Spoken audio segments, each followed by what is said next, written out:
میں عمران خان ہوں۔ 25 جنوری کو مالاکنڈ کی باری آ گئی ہے۔ یہ مراد سعید کا علاقہ ہے، جنید اکبر صاحب کا علاقہ ہے، اور یہاں پاکستان تحریک انصاف بہت مقبول ہے۔ عمران خان صاحب کا طوطی بولتا ہے اس ریجن میں۔ تو مالاکنڈ کے اندر جب یہ موبلائزیشن ہوگی اور وہاں پہ ریلی نکلے گی، وزیر اعلیٰ خیبر پختونخوا جائیں گے، تو پھر ہم دیکھتے ہیں کہ کیا صورتحال بنتی ہے اور کتنی تگڑی صورتحال بنتی ہے اور اس کا نتیجہ کیا نکلتا ہے۔ لیکن موبلائزیشن چل رہی ہے۔ میں آپ کو پھر یہ کہہ دوں کہ شہروں کو بند کیسے کرنا ہے، گلی محلوں میں اور علاقوں کے اندر کس طریقے سے ڈیوٹیاں لگانی ہیں، وہ کام ابھی تک نہیں ہوا۔ مجھے ابھی بھی لگتا ہے کہ پاکستان تحریک انصاف مقبولیت کے بلبوتے کے اوپر ملک کو بند کرنا چاہتی ہے، لیکن اس میں منصوبہ بندی کا فقدان ہے۔ یہ بالکل میں کلیئر بات آپ کو کہہ رہا ہوں، مقبولیت ان کے پاس بہت ہے، بے شمار مقبولیت ہے، لیکن مقبولیت کے ساتھ ساتھ کوئی منصوبہ چاہیے ہوتا ہے نا، منصوبہ بندی ان کے پاس نہیں ہے۔ اچکزئی صاحب نے چند بڑی امپورٹنٹ باتیں کی ہیں، میں چاہوں گا کہ آپ کے ساتھ ضرور شیئر کروں۔ انہوں نے کہا جی اس تمام صورتحال کا واحد حل جو ہے، یہ کراچی کے اندر کیونکہ ایک تحریک تحفظ آئین پاکستان کی میٹنگ ہوئی، تو انہوں نے کہا اس تمام صورتحال کا واحد حل جمہوریت ہے۔ ہمیں ایسی جمہوریت چاہیے جہاں چھوٹی قومیں بھی بول سکیں، جہاں اختلاف رائے کو جرم نہ سمجھا جائے، جہاں ناانصافی گھروں کو اجاڑنے کی بجائے انصاف خوشحالی لائے۔ ناانصافی بھائیوں کو لڑا دیتی ہے، معاشرے کو توڑ دیتی ہے اور بد اعتمادی کو جنم دیتی ہے۔ کسی نے درست کہا تھا کہ پاکستان قوموں کا ایک قید خانہ بن چکا ہے، پنجرہ ہے، چاہے وہ سونے کا ہو یا جواہرات سے سجا ہوا ہو، پنجرہ آخر پنجرہ ہی ہوتا ہے۔ آزادی کے بغیر کوئی قوم ترقی نہیں کر سکتی۔ پھر اچکزئی صاحب نے کہا کہ انگریزوں نے سڑکیں بھی بنا دی، ریلوے بھی بنا دیے تھے، تعلیمی ادارے بھی بنا دیے تھے، مگر پھر بھی ہم غلامی پر مطمئن نہیں ہوئے تھے، کیونکہ ہمیں عزت کے ساتھ جینا تھا۔ 13 اگست 1947 کو ہم نے ایک باوقار قوم تھے ہم، مگر چند فیصلوں نے ہمیں اس رستے سے ہٹا دیا۔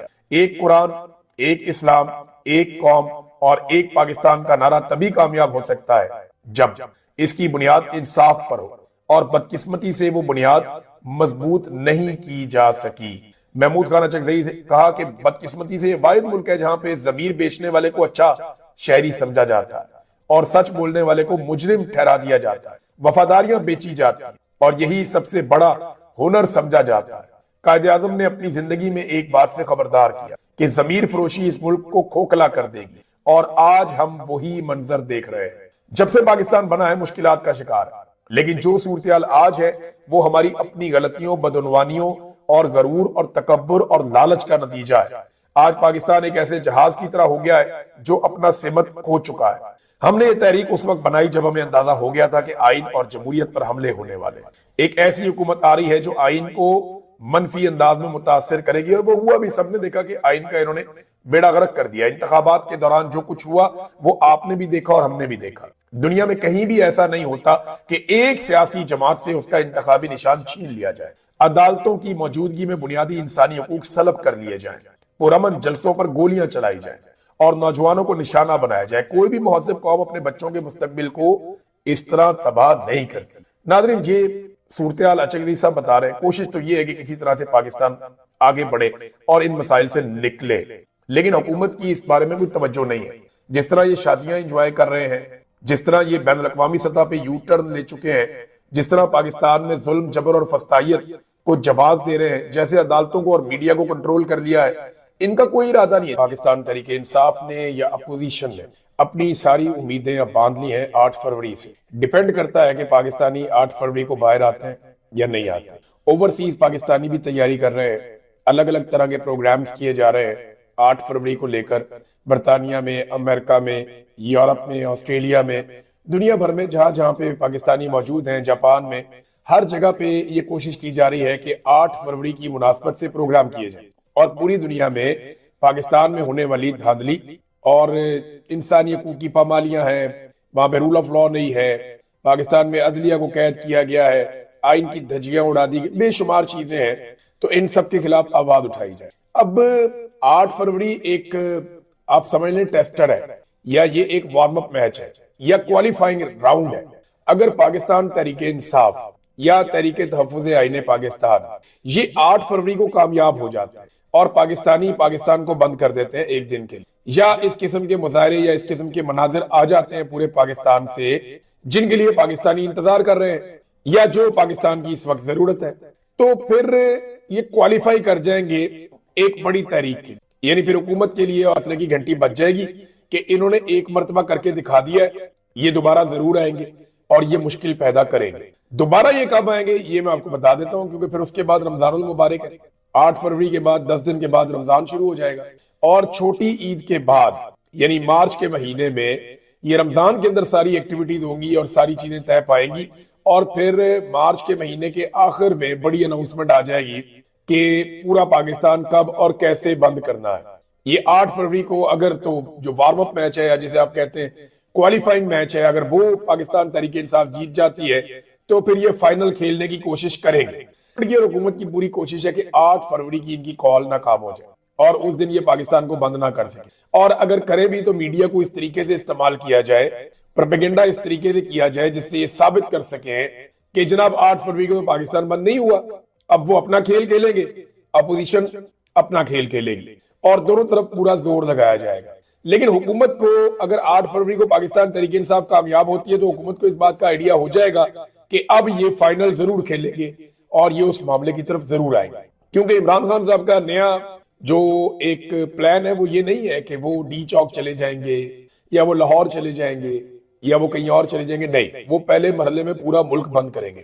ملک کے ہر کونے میں وہ نوجوانوں کو، اپنے ووٹرز کو، سپورٹرز کو کہیں گے کہ آپ سڑکیں بند کریں، گاڑیاں بند کریں، کاروبار بند کریں، ہر چیز آپ بند کر دیں۔ تو حکومت کا یہ شوق بھی پورا ہو جائے گا۔ ویسے بھی حکومت نے 3-3.5 سال سے پورا پاکستان ہی بند کیا ہوا، تو 4 سال ہونے والے، بیڑا غرق کر دیا انہوں نے پاکستان کی معیشت سے لے کر ہر چیز کا۔ تو 8 فروری کو پتا چلے گا۔ اگر 8 فروری کو یہ ناکام ہو جاتے ہیں، کامیاب نہیں ہوتے فرض کریں، تو پھر ان کو دوبارہ کامیابی کے لیے زور لگانا پڑے گا، لمبی کوشش کرنی پڑے گی۔ تو 8 فروری ایک ایسا پہلا پڑاؤ ہے جو انہیں ہر حال میں پار کرنا پڑے گا۔ اگر یہاں سے کامیابی ہوتی ہے تو پھر فائنل قریب ہے، اور اگر یہاں سے کامیابی نہیں ہوتی تو پھر فائنل دور ہے، انہیں دوبارہ سے پورا میچ کھیلنا پڑے گا۔ ناظرین، تحریک تحفظ آئین پاکستان کا ایک اعلامیہ آ گیا، وہ اعلامیہ میں پہلے آپ کے سامنے رکھ دیتا ہوں، یہ امپورٹنٹ ہے خبر، اور شکریہ بھی ادا کیا جنہوں نے انہیں موقع دیا، اور جو ان کے مطالبات سامنے آئے ان میں نمبر 1 مطالبہ ہے شفاف انتخابات۔ انہوں نے کہا جی اگر آئینی اور جمہوری بحالی آپ چاہتے ہیں تو پاکستان میں صاف اور شفاف آزادانہ انتخابات کروانے ہوں گے، اسی سے ممکن ہے۔ یہ پہلا مطالبہ ہے کہ فوری طور پر ایک غیر جانبدار نئے چیف الیکشن کمشنر کا تقرر کیا جائے، نئے اور با اختیار الیکشن کمیشن کے تحت صاف اور شفاف انتخابات کروائے جائیں۔ اور 8 فروری کے تو انہوں نے کہا کہ ساتھ ہی آپ کو پتہ ہے کہ وہ تو دھاندلی دادا تھے، ان کی تحقیقات کروائی جائیں، ذمہ دار عناصر کا تعین کر کے انہیں آئین کے آرٹیکل 6 کے تحت سزا دی جائے۔ نمبر 2، سندھ حکومت کی ناکامی، انہوں نے کہا جی مکمل طور پہ ناکام ہو گئی ہے۔ یہ جو گل پلازہ والا واقعہ ہے اس کی انہوں نے مثال دی، اور گل پلازہ والا واقعہ ناظرین بڑا ہی دل خراش واقعہ ہے، بہت تکلیف دہ واقعہ ہے۔ وہاں پہ کچھ آڈیوز باہر آئی ہیں جہاں پہ جو لوگ جل رہے ہیں اس پلازے میں وہ اپنی آخری آڈیوز بھیج رہے ہیں کہ اگر کوئی غلطی ہو گئی تو معاف کر دینا، اور لوگ چلا رہے ہیں کہ دروازہ کھولو، کہ دروازے کے باہر آگ ہے، وہ اور زیادہ پھیل جائے گی، اندر آ جائے گی، اور ہر طرف سے گھٹن ہو رہی ہے۔ بڑی تکلیف میں ان لوگوں نے اپنی جان دی ہے، اور ان کے پیارے جو ہے وہ ان کی آڈیوز شیئر کر رہے ہیں۔ 23 گھنٹے گزرنے کے بعد جو کراچی کا میئر ہے وہ وہاں پہ پہنچا ہے، فائر بریگیڈ موقع پر نہیں پہنچی، پورا پلازہ جو ہے وہ راک کا ڈھیر بن گیا، اور آگ بجھانے والا کوئی نہیں تھا۔ 65 کے قریب لوگ لاپتہ ہیں، یہ میئر نے کنفرم کیا، اور اب تک کی جو اطلاع کے مطابق 6 افراد اس سارے سانحے کے اندر جاں بحق ہو گئے ہیں۔ تو کوئی نظام ہی نہیں ہے کراچی کے اندر، یہ پلازے بن رہے ہیں، اوپر نیچے بن رہے ہیں، وہاں پہ فائر سیفٹی کا کوئی طریقہ کار ہی نہیں۔ پوری دنیا میں پلازے بنتے ہیں، پوری دنیا میں آگ لگنے کے واقعات ہوتے ہیں، لیکن آگے بجھتی بھی بہت تیز ہیں، بہت جلدی۔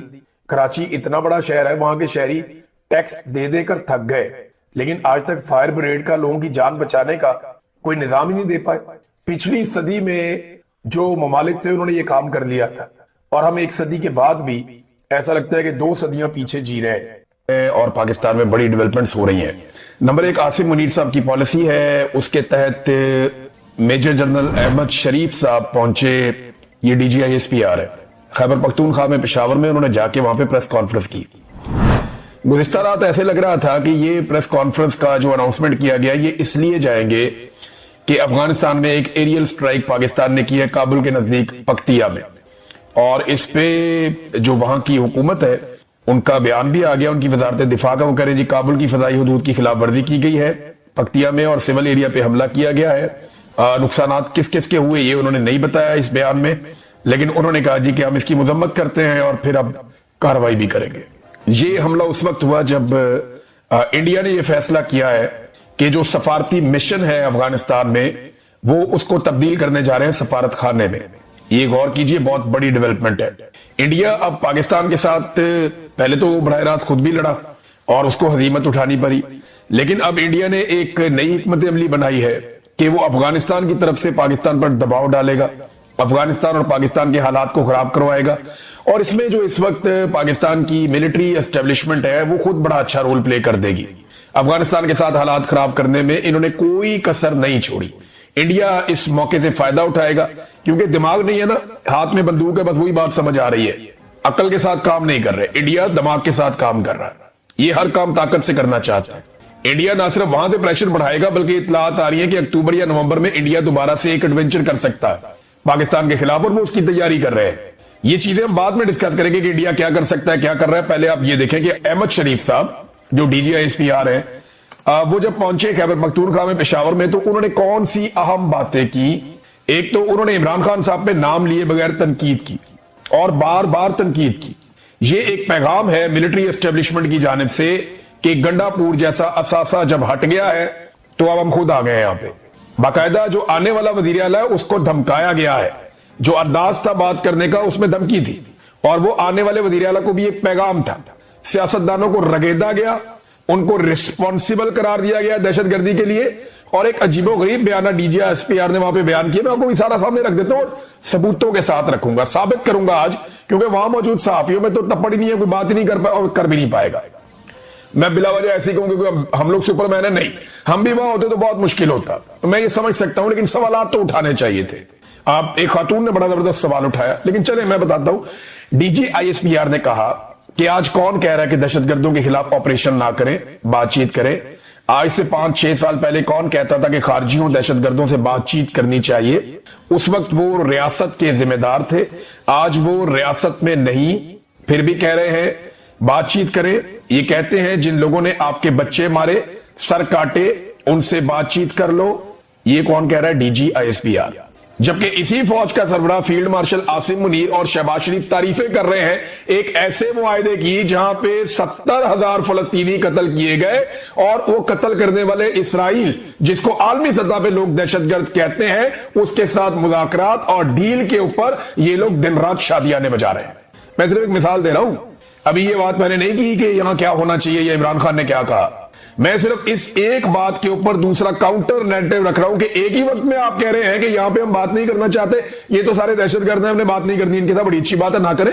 لیکن سیم ٹائم میں آپ کی اسرائیل کے لیے پالیسی مختلف ہے کیونکہ ڈونلڈ ٹرمپ نے ڈنڈا دیا ہوا ہے. وہاں آپ تعریفیں کر رہے ہیں کہ ایسی ڈیل کی جو 70,000 قتلوں کے بعد ہو گئی. یہی بات ہے نا. وہاں کے لوگ اگر چاہتے تھے کہ امن ہو فلسطین کے لوگ، تو یہاں کے لوگ بھی چاہتے ہیں کہ امن ہو پاکستان کے لوگ. ابھی میں یہ نہیں کہہ رہا کہ ڈیل کرنی ہے یا کیا کرنا ہے کیا نہیں کرنا، لیکن اب میں آپ کو بتاتا ہوں کہ عمران خان نے اپنی پوری زندگی میں کبھی نہیں کہا کہ دہشت گردوں کے ساتھ بیٹھ کے بات کرو یا دہشت گردوں کے لیے رستہ نکالو. یہ ابھی جتنے بھی عمران خان صاحب کا بیانیہ ہے، عمران خان صاحب کیا کہتے ہیں؟ افغان حکومت کے ساتھ بات کرو، قبائلی لوگوں کے ساتھ بات کرو، جرگہ بلاؤ، افغانستان کے لوگوں کا بھی، پاکستان کے قبائلی لوگوں کا بھی، اور پھر خیبر پختونخوا کی حکومت کو انوالو کرو. یہ عمران خان کہتا ہے. اس میں دہشت گرد کہاں سے آ گیا؟ عمران خان کہتا ہے کہ دہشت گردی ختم کرنے کے لیے آپ کو گفتگو بھی کرنی چاہیے آپس میں تمام فریقین کے ساتھ. یا سادہ اور کر لیتے ہیں اس کو، عمران خان کہتا ہے متاثرین سے بات کرو. وہ کب کہتا ہے دہشت گردوں سے بات کرو؟ عمران خان تو نہیں کہتا. ہاں دہشت گردوں سے بات کرو، یہ کون کہتا ہے؟ میں آپ کو بھی نکال کے سنا دیتا ہوں، بلکہ آپ کو دکھا بھی دیتا ہوں. یہ ناظرین آپ سٹیٹمنٹ دیکھیے. یہ سٹیٹمنٹ رانا ثناء اللہ صاحب کا ہے، اور اس سٹیٹمنٹ کے اوپر اس کی تاریخ بھی لکھی ہوئی ہے. یہ سٹیٹمنٹ ہے جی 7 جولائی 2022. عمران خان صاحب کی حکومت گر گئی تھی اپریل کے شروع میں 2022 میں، تو مئی، جون، جولائی. عمران خان کی حکومت گرنے کے 3 مہینے کے بعد اس وقت کا وزیر داخلہ رانا ثناء اللہ، جو جنرل باجوہ کا بہترین، جنرل ندیم انجم کا بہترین ساتھی تھا، وہ کیا کہہ رہا ہے؟ The Parliamentary Committee on National Security unanimously agreed to continue talks with Tehreek-e-Taliban Pakistan. All the politicians attending the meeting agreed on having a dialogue with the banned outfit. All the proceedings will be supervised by the parliament. یہ رانا ثناء اللہ کہہ رہا ہے. کب کہہ رہا ہے؟ عمران خان کی حکومت گرنے کے 3 مہینے بعد وہ کہہ رہے ہیں ہم ٹی ٹی پی سے بات چیت کر رہے ہیں, ہمارا اتفاق ہو گیا, ہم ٹی ٹی پی سے بات کریں گے. دہشت گردوں سے بات کرنے کی policy general Bajwa, general Nadeem Anjum اور یہ رانا ثناء اللہ اور اس کی حکومت کی تھی. وہ اپنے منہ سے کہہ رہا ہے کہ ہم نے دہشت گردوں سے بات کی ہے, ہم نے یہ فیصلہ کیا. فیصلہ ہو رہا ہے جولائی میں, عمران خان کی حکومت جاری ہے اپریل میں, ڈال دیتے ہیں عمران خان پہ کہ وہ لے کر آئے دہشت گردوں کو. جمہوری نمائندے اور عوام کیا چاہتے ہیں؟ عوام بار بار بتا رہے ہیں کہ ہم پی ٹی آئی کو ووٹ ڈال رہے ہیں, ہمیں عمران خان پہ ٹرسٹ ہے, لیکن بار بار دھوکہ دیا جاتا ہے. اب ناظرین ایک اور خبر ہے, یہ فلسطینیوں کے حوالے سے مہدی حسن صاحب نے بھی یہ شبے کا اظہار کیا ہے. مہدی حسن وہی صحافی ہیں جنہوں نے خواجہ آصف صاحب کی اچھی خاصی درگت بنا دی تھی. وہ یہ کہتے ہیں میں نے کل بھی کہا تھا کہ مجھے اس بات کا بڑا خدشہ ہے کہ اسرائیل جو ہے وہ اس ڈیل کو استعمال کرے گا اپنے بقیہ یرغمالیوں کو چھڑوانے کے لیے اور دوبارہ سے بمباری شروع کر دے گا. اور اسرائیل کے فائنینشل منسٹر نے اس بات کو کنفرم کر دیا کہ وہ یہی چاہتے ہیں کہ پہلے وہ اپنے قیدیوں کو چھڑائیں اور اس کے بعد دوبارہ سے حماس کے اوپر حملہ کرے. اور یاد رکھیے گا اب اگر دوبارہ اسرائیل نے حملہ کیا نا فلسطینیوں کے اوپر تو سب سے زیادہ نزلہ ٹرمپ کے ان خود ساختہ ترجمانوں پہ گرے گا جو پاکستان میں بیٹھے ہوئے, جن کی ٹرمپ نے ٹکا کے تعریفیں کی اور جنہوں نے ٹرمپ کی ٹکا کے خوشامد کی اور جنہوں نے ہر جگہ پہ ٹرمپ صاحب نے یہ کر دیا, ٹرمپ صاحب نے وہ کر دیا, یہ معاہدے سے وہ ہو جائے گا, یہ معاہدہ کامیابی کی ایک سیڑھی ہے, ہم اس کو یہ کرنا چاہتے ہیں وہ کرنا چاہتے ہیں. دنیا بتا رہی تھی کہ یہاں بدنیتی موجود ہے اور حماس نے وہ معاہدہ کبھی قبول نہیں کیا جو ایگزیکٹلی ڈونلڈ ٹرمپ نے کہا تھا. دوبارہ بمباری ہوتی ہے تو آپ سمجھ لیں کہ بیانیہ پھر بڑھ جائے گا موجودہ پاکستانی حکمرانوں کا بھی. ناظرین پاکستان تحریک انصاف کو اب چاہیے, کیونکہ یہ پولیٹیکل پریس کانفرنس تھی D G I S P R کی جانب سے, تو پولیٹیکل پریس کانفرنس کا پولیٹیکل جواب ہوتا ہے اور پولیٹیکل جواب اس کا آنا چاہیے. یعنی اب یہ ذمہ داری ہے عمر ایوب صاحب کی, یہ ذمہ داری ہے شبلی فراز کی, اسد کیسر کی, جنید اکبر کی, خاص طور پہ شاندانہ گلزار صاحب ہیں وہاں پہ, باقی جو خیبر پختونخوا کے لوگ ہیں جن کو سیاسی دہشت گردوں کا گٹھ جوڑ قرار دیا گیا, جس پولیٹیکل پارٹی کے لیڈر کے اوپر اتنے بڑے بڑے الزامات لگائے گئے, حالانکہ جب وہ حکومت میں تھا ایک بھی طالبان واپس نہیں آیا, اور جب اس کی حکومت گر گئی تو اس کے بعد پالیسی پہلے بنائی گئی جولائی میں, اور جولائی کے بعد سے طالبان آنا شروع ہو گئے اور وہ چلاتا رہا, اس کے ساتھی چلاتے رہے کہ یہ مت کرو, اور انہوں نے کر دیا بغیر کسی مشاورت کے, بغیر کسی کنسنسس کے. یہ اندھا دھند فوج کے کہنے کے اوپر طالبان لے کر آگے پاکستان میں. اس وقت کی ملٹری قیادت یہ چاہتی تھی. اس میں اگر لٹکانا ہے اور پکڑنا ہے تو جنرل باجوہ کو اور جنرل ندیم انجم کو پکڑیں. جنرل فیض پہلے ہی آپ کے پاس ہے, اس سے پوچھیں کہ کیوں طالبان کو لے کر آئے پاکستان میں. ایک اور ناظرین جو خطرہ ہے وہ خطرہ یہ ہے کہ action and aid of civil power, یہ ایک قانون ہے, آرڈیننس ہے خیبر پختونخوا میں. اگر اس کو ختم کر دیا گیا تو فوج کے پاس خیبر پختونخوا میں خود سے آپریشنز کرنے کا اختیار قانونی طور پہ ختم ہو جائے گا, اور یہ سہیل افریدی نے آگے کر دینا ہے. دیکھیں 3-4 گارنٹیز اس وقت ملٹری اسٹیبلشمنٹ چاہتی ہے. نمبر 1 معدنیات والا bill, number 2 military operation, number 3 یہ جو action and aid and civil power والا بل ہے یہ موجود رہے, اور کچھ چیزیں اور ہیں جو وہ چاہتے ہیں خیبر پختونخوا میں موجود رہے. ان کے خلاف تو کوئی بھی پارٹی نہیں جا سکتی. اس وقت اپوزیشن نے اتنی سی بھی کوشش نہیں کی کہ وہ اپنا وزیر اعلیٰ لے کر آئیں. انہیں پتا ہے کہ وہ فیصلے وہ بھی نہیں کر پائیں گے, لہذا پی ٹی آئی کو ہی آنے دو. اور پی ٹی آئی کے اندر عمران خان نے جس کے اوپر انگلی رکھنی ہے, چاہے سہیل ہے یا کوئی بھی ہے, وہی وزیر اعلیٰ خیبر پختونخوا بنے گا. کوئی اور ایڈونچر اگر کرنا ہے اسٹیبلشمنٹ نے تو کر کے دیکھ لے. اس سے پہلے جو انہوں نے کامیابیاں سمیٹی ہیں پاکستان میں, یہ اور سمیٹ لیں. یہ خیبر پختونخوا کو بلوچستان بنا دیں گے اگر ان کی بات سنی تو.